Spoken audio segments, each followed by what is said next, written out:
સામાન્ય રીતે પતંગ ચગાવતી વેળાએ પતંગની દોરી વડે પક્ષીઓ ઈજાગ્રસ્ત થતા હોય છે, પરંતુ આ વખતે ઈજાગ્રસ્ત પક્ષીઓના કોલ ઘટ્યા છે અને આગના બનાવ એટલે કે ફાયરના બનાવોના કોલ વધ્યા છે.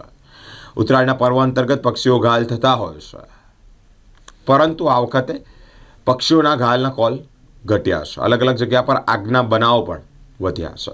કાલુપુરા રોડ, વાસણા, ખોડિયાલનગર, દંતેશ્વર સહિતના વિસ્તારમાં આગ લાગી છે. ઉત્તરાયણ દરમિયાન પક્ષીઓને દોરીના કારણે ઈજા થતી હોય તેવી ઘટના ઘટી છે, પરંતુ બીજી તરફ આતશબાજી કરવામાં આવી છે અને ત્યારે આગના બનાવો પણ વધ્યા છે. ઉત્તરાયણના 2 દિવસ દરમિયાન શહેરમાં સળગતી હવાએ પડવાથી અને શોર્ટ સર્કિટની આગ લાગી હોવાથી 11 બનાવો બન્યા છે. ફાયર બ્રિગેડે સ્થળ પર પહોંચી અને પરિસ્થિતિને કાબૂમાં લીધી છે. ઉત્તરાયણના દિવસે લોકોએ દિવસ દરમિયાન પતંગ ઉડાડી છે, રાત્રે પણ ભારે આતશબાજી કરી છે, જેને કારણે જ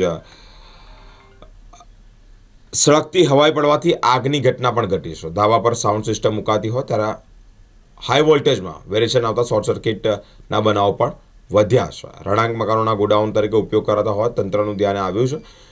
બ્રાઇટ ડે સ્કૂલની પાછળ મેપલ રેસિડેન્સીમાં એક મકાનમાં શોર્ટ સર્કિટ થતાં મીટરમાં આગ પણ લાગી છે તેવી પણ માહિતી સામે આવી છે.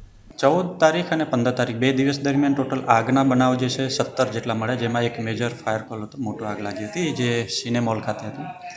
રેસ્ક્યુ કોલ જે છે એમાં 3 મળ્યા હતા, જેમાં 2 લિફ્ટના હતા અને એક બાળક ધાબા પરથી પડી ગયો તેવો એક કોલ મળ્યો હતો, જેને SSG હોસ્પિટલ ખાતે ખસેડ્યો. એમ્બ્યુલન્સના કોલ ટોટલ 2 મળ્યા હતા અને રેસ્ક્યુ જે પક્ષીઓ માટેના કોલ ટોટલ 26, જેમાં 14 તારીખે અને ટોટલ 18 જેટલા છે 15 તારીખે મળ્યા હતા. ટોટલ 26 પક્ષીઓ જે છે એમને જે ઘાયલ થયા હતા દોરાના કારણે દાગાઓ, એમાં રેસ્ક્યુ કરી જે કેમ્પ હતા પક્ષીઓના બચાવ કામગીરીના એમને ત્યાં સુપ્રત કર્યા હતા.